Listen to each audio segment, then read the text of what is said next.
Seja muito bem-vindo, seja muito bem-vinda a mais uma edição do podcast A Hora do Lucro. No programa de hoje eu vou falar sobre um tema relacionado à produção de gado precoce. Será que precisa ser gado precoce para ter lucro com engorda no coxo? Isso é o nosso tema que a gente vai conversar hoje. Portanto, você que está chegando agora, seja muito bem-vindo. Eu sou o Marcelo Souza, sou médico veterinário e eu ajudo produtores a ter lucro de R$500 a R$1.000 por cabeça com confinamento sem volumoso.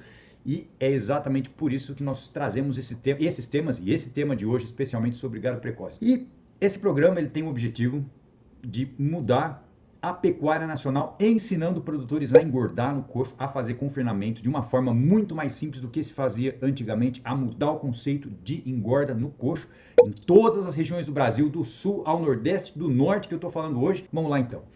Por que eu trouxe esse tema para o programa hoje? Porque é importante falar de gado precoce. Porque muitas vezes o seu João, que está lá no interior de São Paulo, acha que não dá mais para ele, para o caso dele, para a situação dele, para a região dele ter lucro com engorda no coxo. E aí, quando ele pensa isso, ele compara com tudo que aconteceu lá atrás. Será que dá para a gente continuar fazendo? E eu tenho certeza que você que está aqui comigo já sabe que está diferente, que não dá mais simplesmente para continuar copiando o que a gente fazia lá atrás. Por isso a gente traz esse tema hoje dessa engorda feita de uma forma diferente. O que será que tem de diferente? E aí quando eu trago essa informação, quando eu trago essa questão do gado precoce, muitas vezes é para responder uma pergunta das pessoas que chegam até mim e falam: Marcelo, é melhor eu engordar novilha ou boeirado? É melhor engordar castrado ou novilha? O que é melhor colocar no coxo? Hoje, falar sobre gado precoce é totalmente diferente de falar sobre não ter um sistema bem definido, não saber o que fazer exatamente com esse gado do começo até o final do processo de confinamento, falta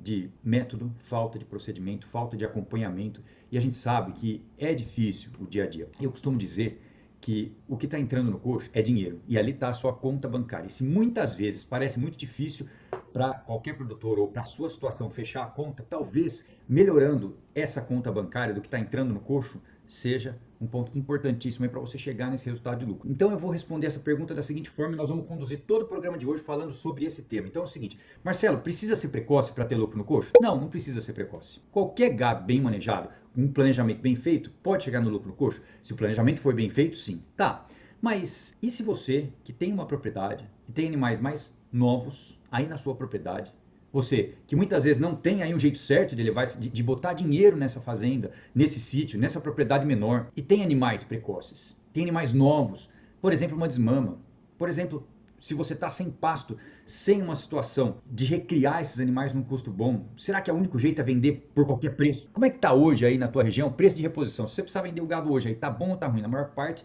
das regiões do Brasil está um pouco difícil vender esse gado. E muitas vezes, se está faltando pasto ali, naquela situação, na sua região, qual a alternativa que você tem? Entregar esse gado por qualquer preço? Talvez seja necessário. Ou deixar esse gado voltar para trás quando chegar a próxima seca? Talvez isso seja um problema seríssimo. E o que é esse gado precoce que eu trago aqui no tema para vocês? É um gado que muitas vezes não precisa mais ser recriado, que vai direto para a engorda, ou uma recria rápida, turbinada, curta. Mas Marcelo, você só pode estar ficando louco, né? Com o preço que está a comida hoje, do jeito que está difícil, com a arroba lá embaixo, você vem me falar para levar esses animais sem recriar para o coxo e tá falando que isso dá lucro? É normal o produtor pensar que quanto menos investimento em trato, quanto mais eu usar capim, ou o produtor, o seu João, quanto mais ele usar capim, mais barato vai ficar esse trato, mais lucro vai vir no final. Mas é exatamente o oposto que a gente tem visto hoje. Eu gostaria de te explicar que é normal, apesar de ser normal pensar assim, esse gado de muito capim não é um gado que rende bem no final. Então, quando eu digo engordar um animal precoce, é já sabendo essa conta e já sabendo que lá no final vai chegar num rendimento tão bom quanto essas novilhas tiveram hoje, 55,7% de rendimento. Esse é um número muito bom. Se você não está acostumado com o número de rendimento de carcaça, eu vou te dizer que muitas vezes, em muitas regiões, novilha rende 52 e tem gente que vende no vivo ainda por 50, não aprendeu a questão do rendimento. Então, veja, fazer esse trato para levar esses animais rapidamente até o abate encurta o seu ciclo. E se encurta o ciclo, bota mais dinheiro com maior frequência aí na sua propriedade. Ou seja, tem uma situação que talvez você ainda não tenha enxergado. E é exatamente por isso que eu trouxe esse tema aqui hoje. E olha, quando eu falo em construir um lucro de 500 a R$1.000 por cabeça, essa eficiência que eu ensino, que a gente busca, ela é muito importante porque nem sempre tudo que você planeja sai certinho lá na prática. E talvez você não tenha entendido ainda o poder de uma dieta seca, de uma dieta forte, de uma dieta que não varia, de uma dieta que te leva a esse lucro de 500 a R$ 1.000 por cabeça nesse sistema de confinamento sem volumoso. Agora, é claro que se um animal que é jovem vai para o coxo e tem uma alimentação errada, ele não desenvolve. É um animal que não vai expressar o potencial genético que ele poderia expressar. E, por outro lado, quem não tem o que fazer com um animal mais jovem, a não ser vender mal vendido, perde a oportunidade de colocar dinheiro na fazenda, engordando esse animal de uma forma mais simples. E aí, quando a gente leva essa situação para um outro cenário e comparando o que as pessoas tentam fazer para conseguir engordar com lucro, para conseguir chegar no resultado de lucro com engorda, eu vou dizer uma coisa para vocês hoje que é muito importante, que é o quê? O treinamento de procedimentos. Quais são os procedimentos que precisa ser feito durante um dia, todo dia de confinamento, do seu confinamento? Tem algumas coisas que têm que ser feitas. Todas as semanas tem outras coisas que são semanais, tem coisas que são a cada mês, tem coisas que são a cada 45 dias. Então, a partir do momento que você tem a facilidade, a simplicidade de usar um trato que gasta metade do tempo para tratar desses animais, para fazer esse trato comparado ao sistema convencional, o resto do tempo que sobra dá para usar controlando o confinamento, dá para usar fazendo os procedimentos que tem que acontecer ou que te levam mais lucro. Tem muita coisa que o produtor acha, Marcelo, mas limpar bebedouro todo dia ou 3 vezes por semana, olhar reservatório de água, conferir cerca, tem coisa que não precisa fazer, a gente já sabe que está tudo bom. Limpar vagão, fazer manutenção de vagão, engraxar um vagão, coisas que parecem simples, mas o que acontece se eu não engraxar esse vagão na frequência certa? Bom, daqui a pouco vai começar a estourar rolamento, daqui a pouco vai começar a ter problema nesse vagão e o seu custo de manutenção aumenta. Então, quando eu falo em procedimento, imagina que o confinamento é como uma conta no banco. Aliás, a fazenda é como uma conta no banco. E essa conta ela tem que ser gerenciada, porque senão começa a escapar dinheiro, por exemplo, com manutenção que deveria ter sido feita. Não foi, por exemplo, com ração que entra mais e não foi. Então, esses procedimentos, que são simples de serem feitos num confinamento sem volumoso, por exemplo, possibilitam que você tenha mais tempo para realizar as outras coisas. Mas o que tem a ver isso com gado precoce? Veja, você tem uma terra, ou duas, ou algumas fazendas, e está tudo certo. Não sei o tamanho da fazenda que você tem, ou das fazendas, ou se você tem um sítio ou não, mas eu sei que hoje em dia, a maior parte dos produtores, por exemplo, tem dificuldade de colocar mais dinheiro todos os anos dentro da propriedade. E aí, a frequência com que os faturamentos acontecem, pensa o seguinte, se você tem um negócio, compara então a fazenda com uma empresa, compara a fazenda com uma empresa que produz, que está vendendo todo mês, e aí a gente vai falar em ciclo agora. O que é o ciclo? É o tempo que demora para o animal nascer até o animal ir para abate e ir para o gancho. Então, antigamente, como é que era antigamente? Como é que funcionava esse ciclo antigamente? Muitas vezes 4, 5 anos, e esse animal desmamou, recriou, passou por 2 secas ou mais no pasto. Marcelo, tem que ir erando no pasto, vai erando devagar. Antigamente matava animal com 5, 6 anos, ia para abate, animal pesado, animal que muitas vezes era pasto e sal, pasto e sal, pasto e sal, pasto e sal. Esse animal ia para abate realmente eradão, animal erado, e que lá na hora de apurar o rendimento de carcaça, esse animal ia render menos. Então antigamente era assim.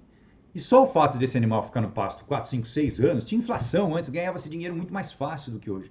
Hoje, o negócio está muito mais apertado do que antigamente. Hoje, as pessoas que evoluíram, que foram para a tecnologia, que começaram a trabalhar o confinamento como uma empresa, encurtaram o ciclo, vem procurando intensificar. Tem duas palavras que o produtor pode gostar ou não gostar. Uma delas é a intensificação e a outra coisa é a tal da sustentabilidade. E 3 coisas, vamos falar de mais uma, o tal do bem-estar animal. Então são 3 coisas que acabam muitas vezes assustando o produtor. Eu vou falar só de uma delas hoje, que é essa intensificação. O que é a intensificação? Produzir mais no mesmo período, ou na mesma terra, produzir mais no mesmo número de hectares que você tem hoje, produzir mais arrobas por ano. E aí que vem a principal vantagem do que, em relação ao que se fazia antes, em relação ao tipo de engorda de 4, 5 anos, boi frigorífico com 5, 6 anos, muitas vezes, com o que se faz hoje, abater um animal com 14, 16 meses. E não é porque o animal é precoce que ele necessariamente vai estar mal acabado. Uma coisa não tem nada a ver com a outra. O acabamento desse animal, ele é conquistado de acordo com o tipo de comida que ele come, com a quantidade de comida que ele come. Anota aí 2 coisas importantes para você não esquecer, ou para você lembrar sempre. Primeiro, tipo de comida. Olha a oportunidade de saber fazer um trato que gera carcaça. Depois, a quantidade de comida que é fornecida. Marcelo, mas quantidade de comida? Meu amigo, quantidade de comida. Quem sabe a quantidade de comida que o boi come todos os dias tem mais previsibilidade. Começa a entender que aquilo ali é planejado, é contado, é executado e dá resultado. E o resultado é tão bom quando o trato é bem feito, quando tudo funciona. O resultado é tão bom que o comprador vem atrás dos seus animais, porque é bom para ele também, é bom para você e bom para ele. Tem muita indústria, tem muitos parceiros que fidelizam porque eles entendem a qualidade do animal que está chegando ali. Olha a oportunidade de aprender a fazer carcaça. Olha só, eu posso dizer para vocês, produtores do Rio Grande do Sul, de Sinop, que eu estou aqui hoje, do interior de São Paulo, do Paraná, de Santa Catarina, de Rondônia, lá do Maranhão, lá de Minas Gerais, lá do Rio de Janeiro, produtores de várias regiões que dominaram a tecnologia de produzir carcaça e que mostraram esse produto para o parceiro, para o frigorífico, para uma boutique de carne, estabeleceram parcerias, negociaram bem, negociações que geraram mais lucro, porque geraram mais arrobas, animais que geraram mais arrobas, que tiveram maior rendimento de carcaça. Agora, tem dois caminhos para você seguir. O primeiro deles é realmente acreditar que a pecuária está difícil, que não dá mais para ter lucro, que o negócio é mudar de área, que tem que arrendar a fazenda. E tem muita gente que foi por esse caminho, tinha fazenda, mas não era aquela paixão, assim, aquela coisa de querer fazer o negócio dar certo, de querer levar para a próxima geração, de querer ser um produtor de carne, um fornecedor de alimento. E o outro caminho, já que você que está aqui potencialmente quer conquistar alguma coisa nesse sentido, quer ser melhor, quer ter orgulho do que você faz aí na sua fazenda, o outro caminho é melhorar internamente para mostrar o seu serviço para fora, em vez de ficar sentado lá na roda do leilão falando mal dos outros, que é um caminho que muita gente escolhe. Então, se você que está aqui hoje acha essa informação importante e entendeu que precocidade é sinônimo de lucro, enxergou uma oportunidade em fazer esses animais, eu vou dizer para vocês o seguinte: em termos de sistema de trato, em termos de confinamento, quando você leva esses animais para a comida certa, para a dieta certa, com alta densidade energética, com milho, tendo milho ou aveia, por exemplo, duas excelentes matérias-primas, dependendo da região do Brasil que você está, como principal fonte de energia dessa dieta, trabalhando com uma dieta seca, a possibilidade de erro de fornecimento diário de energia é muito baixa, ou seja, você começa a acertar mais para produzir essa carcaça, para ser capaz de vender esse animal precoce. E esse animal precoce no mercado é valorizado, tem mercado, sabe por quê? Porque uma vez que você aprendeu isso, a maior parte dos produtores aí na sua volta não sabem fazer isso. Da mesma forma, em terra de cego, quem tem um olho é rei, e quem tem dois olhos, que enxergam bem, que controla a operação, é muito mais. Então veja, hoje você tem a oportunidade de entender que existe um caminho para melhorar a sua produção. Talvez você já tenha uma produção excelente, talvez sejam pequenos ajustes só. E se você tem uma produção excelente, você sabe que essas carcaças têm uma saída melhor. E é claro que elas precisam ser mostradas. Ninguém vai bater aí na sua porta muitas vezes. Depois que você ficar conhecido na região, certo? Que você já trabalha bem, as pessoas batem na sua porta atrás dos seus animais. Mas no começo não vai ser exatamente assim. Você tem que ir atrás, tem que procurar, tem que se mexer também. É sempre, o resultado é sempre proporcional. Primeiro, eu ia falar o esforço, mas tem uma parte que vem antes disso, que é o conhecimento e a fé. Acreditar que aquilo dá certo e caminhar, trilhar aquele caminho. Não só você, mas todas as pessoas que trabalham aí na sua volta têm a oportunidade de hoje enxergar um caminho que dá para ser atingido, que é possível, que é factível. E olha, a pecuária ela acontece 2 anos para frente. O que está acontecendo hoje aí na sua fazenda não é hoje, é daqui a 2 anos. O que acontece hoje reflete daqui a 2 anos. Marcelo, o que você acha que vai acontecer em 2026? Como é que você acha que vai estar? Se é melhor novilha, melhor boi? Depende da região. Por quê? Tem regiões que tradicionalmente pedem novilha, pedem macho castrado, que necessariamente vai te dar uma carne de melhor qualidade e que, mesmo sendo precoce, é claro que uma novilha é uma carne diferente de um boi eirado, certo? E é pela questão dos hormônios, é pela questão do colágeno, tem vários pontos importantes nesse sentido. É muito importante entender que existe sim essa diferença. Então, para começar a encaminhar aqui para o final dessa edição, desse podcast, da Hora do Lucro. 2026, talvez na sua região você tenha uma boa demanda para novilha. Talvez na sua região você tenha uma demanda maior para macho castrado. Mas o negócio é o seguinte, sem sombra de dúvidas, a cada ano que passa, a sua eficiência tem que ser melhor. A cada ano que passa, a sua eficiência pode ser melhor para potencialmente conseguir o mesmo resultado ou mais. Assim como aconteceu na agricultura, a gente está vendo uma grande revolução da pecuária. Então veja, cada ano que passa, você vai ter que ser melhor em termos de eficiência, de converter comida em gordura, em carne, em carcaça, melhorar aí conversão alimentar, melhorar a eficiência biológica, melhorar os índices do confinamento. E a gente tem muita pesquisa acontecendo, muita coisa nova chegando, mas é o seguinte, meu amigo, a excelência no manejo ainda é o ponto que eu vejo a maior oportunidade para o produtor melhorar. E se você está aqui hoje e faz confinamento convencional, saiba que a luta contra as diferenças, os déficits energéticos aí pela questão da fermentação dos alimentos aí na sua pilha de armazenagem pode ser um ponto a ser melhorado aí no futuro, daqui 1, 2, 5, 10 anos.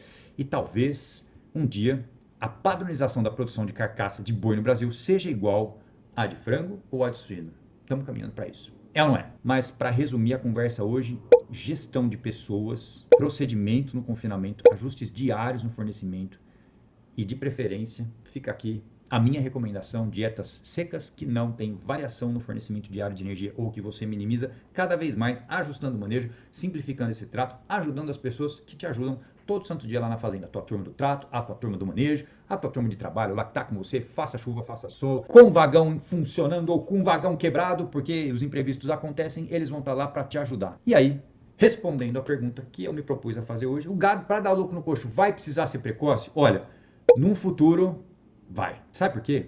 Porque se não tiver eficiência, não tiver excelência e esse animal demorar muito para ir para o coxo, perde-se a oportunidade, por exemplo, de usar a produção de massa verde do pasto para aumentar o número de animais, para aumentar a taxa de desfrute de uma fazenda, para trabalhar com mais sustentabilidade, e a gente está sendo muito cobrado por isso. Capim, quais são as etapas que precisam de capim? Necessariamente uma cria precisa de capim. Depois disso a gente já está questionando até onde a gente vai precisar usar o recurso natural da produção de volumoso para continuar produzindo carne. Porque se a gente intensifica cada vez mais, o momento onde ele é necessário para uma vaca ter condição corporal para conseguir produzir um bezerro bom, que ganha peso com força a pasto, mas que depois que ele é desmamado, ele pode seguir um outro caminho mais rápido, mais fácil, mais eficaz, colocando dinheiro com uma frequência maior dentro da sua propriedade, dentro da sua fazenda. E afinal de contas, é aquilo que dá gosto da gente falar, dá gosto da gente conversar, dá gosto de contar para os amigos que a fazenda está dando lucro, que o negócio mudou e que quem não mora lá e não trabalha todo dia, quando chega no dia de ir para a fazenda, já até acorda mais feliz meia hora antes. Então é isso aí. Hoje nós conversamos sobre a oportunidade de trazer animais mais precoces para o abate com mais eficiência. Se esse vídeo te ajuda de alguma forma e você sabe, tem um amigo que está precisando aí ouvir um pouco mais sobre isso, sobre precocidade, sobre lucro no coxo, manda esse vídeo para ele também. Faz a sua parte. Se isso te ajudou de alguma forma, ajude alguém compartilhando essa informação, esse conteúdo para ele também.